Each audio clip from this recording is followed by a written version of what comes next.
اور بھائی یہ حدیث پاک عرض کر رہا ہوں، نکاح جب کوئی کر لے تو اس نے اپنا ایمان مکمل کر لیا۔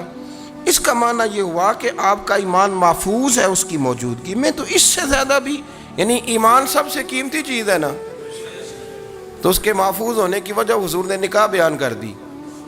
اب میرا خیال ہے بی بی اگر کوئی اس سے بڑا حقوق مانگے گی تو بے وقوفی کرے گی۔ اتنا بڑا درجہ نبی کریم نے اسے عطا کر دیا، اتنا بڑا مقام دے دیا کہ تو خامد کے ایمان کے محفوظ ہونے کا ذریعہ بن گئی ہے۔ عورت کو جو حقوق رسول کریم صلی اللہ تعالی علیہ وسلم نے عطا فرمائے، نبی پاک نے جو حقوق دیے، دیکھیں نا، حضرت عبداللہ ابن عمر رضی اللہ تعالیٰ عنہ کی اہلیہ بیمار تھی، تو جلدی جلدی سے وہ آئے، تو جب بہت جلدی ہو، سفر بڑا شدید تھا، تو آپ نے جلدی سے نماز ادا کی، جلدی سے چلے۔ آپ کے خادم کہنے لگے حضور خیریت ہے؟ فرمایا میری بیوی بیمار ہے۔ تو اس نے عرض کی حضور آپ کی اہلیہ بیمار ہے، تو آپ نے نماز بھی جلدی سے پڑھی، سفر بھی جلدی جلدی کیا۔ تو فرمانے لگے یہ وہ چیزیں ہیں جو ہمیں مدینے والے رسول نے سکھائی۔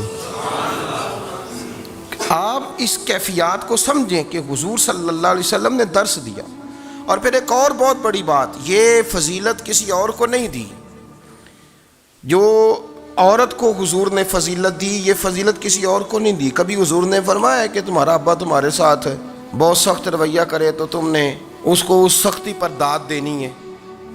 فرمایا چلو اگر وہ زیادتی بھی کرے تو تم نے اس کے ساتھ سلوک اچھا ہی کرنا ہے۔ لیکن آپ ایک بات کو سمجھیں نا کہ بچے کے بارے میں، بیٹے کے بارے میں، بیٹی کے بارے میں فرمایا 10 سال کے ہو کے نماز نہ پڑھیں تو سختی کرو، تمہارا ڈنڈا بھی لٹکنا چاہیے۔ بہت ساری جگہوں پہ بہت سارے لوگوں کے لیے سختی کا حکم دیا، لیکن عورت کے لیے حضور نے جو جملے کہے، اصل میں ہم سمجھتے ہیں کہ یہ ایک بات ہے، مشہور ہو گئی ہے روایت حدیث، تو بس اس کے پس منظر پر اور جملوں کے حسن پر شاید معاذ اللہ غور کرنے کی ضرورت نہیں، ذرا اس لفظ کی تاثیر پر غور کریں۔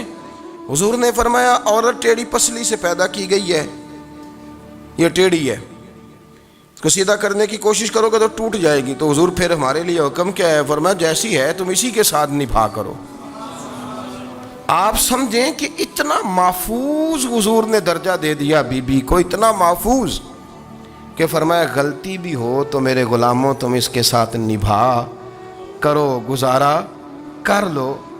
کو کیا اور حق چاہیے عورت کو، جس کو اس کی غلطیوں سمیت نبی پاک نے قبول کرنے کا حکم دے دی کہ اس کی کمزوریوں سمیت قبول کر لو۔ اب اس کو اور کیا، کوئی کمزوریوں سمیت قبول کرتا ہے؟ کبھی آپ دکان پہ بیٹھے ہو تو آپ کہیں بھی اس میں یہ بھی غلطی، میرے مال میں یہ بھی کمزوری ہے، یہ بھی کمزوری ہے، یہ بھی کمزوری ہے، تو کر لے۔